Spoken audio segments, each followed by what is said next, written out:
Hi everyone! Continue tayo sa ating lesson. Ngayon is grade 6 math naman tayo, quarter 4, module 4. So module 4 na tayo. Ang module 4 is probability and predicting outcome. Ano yung probability? Ang probability used to describe how likely or unlikely something to happen. So ito yung ginagamit natin sa pag-describe kung gaano ba kadalas ang minsan. Char lang. It is the number that we use to describe and express that likelihood. So, number yung ginagamit natin. For example, 0%, 25%, 50%, 100%.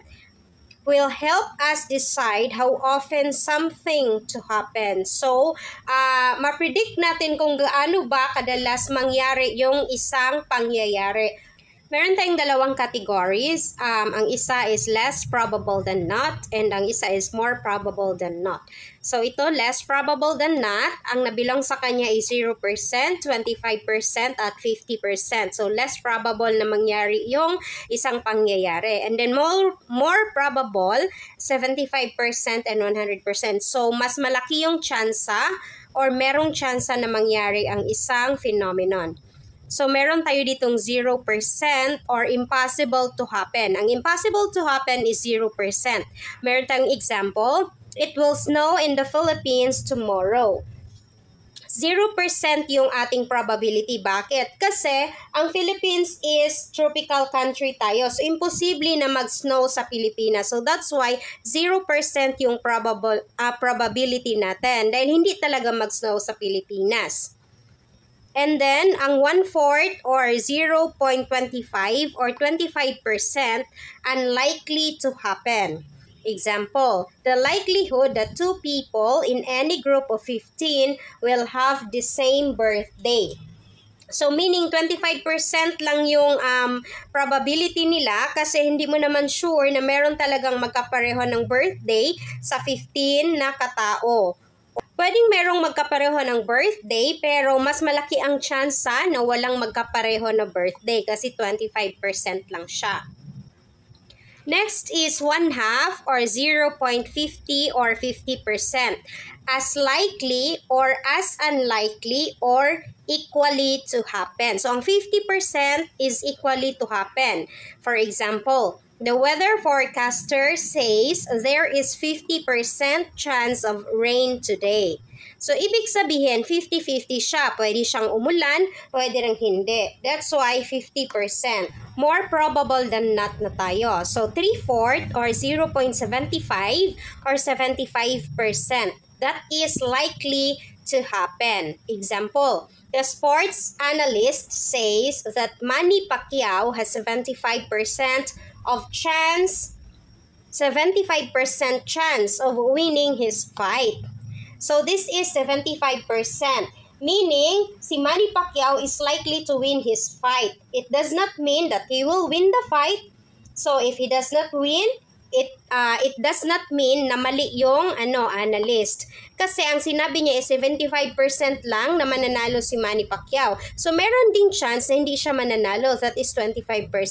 So kung hindi siya manalo, hindi naman ibig sabihin na mali yung analyst kasi 75% lang yung sinabi niya. Hindi niya naman sinabi na ay 100% sure ako na mananalo si Manny Pacquiao.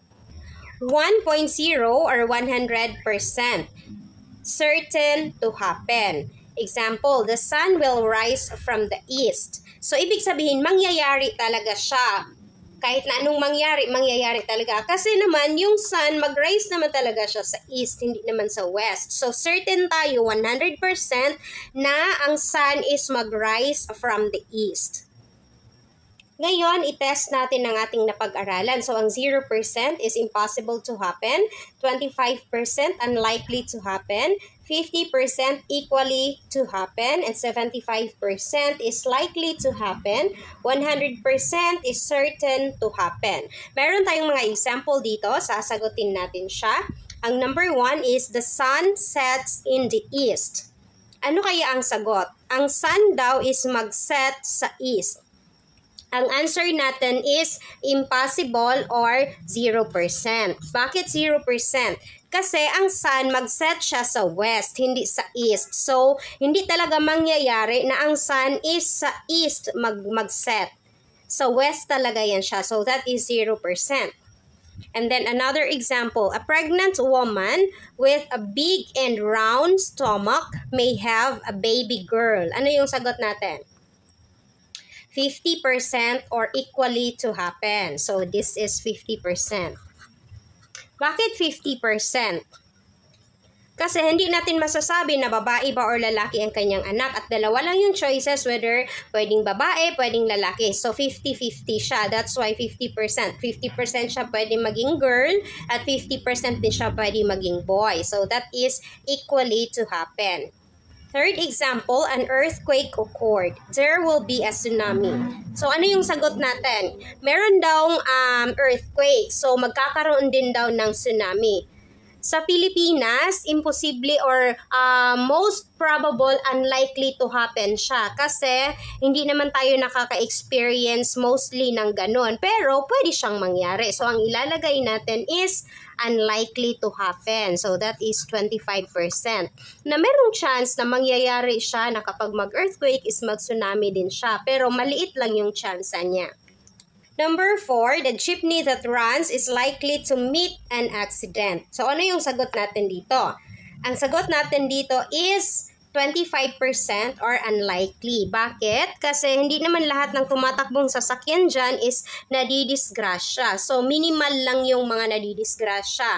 Kaya 25% lang yung ilalagay natin. So that's all for today's video, guys. I hope na naiintindihan nyo ang ating lesson about probability and predicting outcome. Kapag 0%, imposible talaga yan siyang mangyari. Kapag 25%, unlikely na mangyayari. 50% equally mangyayari. Pwedeng mangyari, pwedeng hindi. 75% likely to happen. Mas malaki yung chance na mangyari siya. And then 100% certain to happen. Ibig sabihin, mangyayari at mangyayari talaga siya. See you in our next lesson, guys. Bye!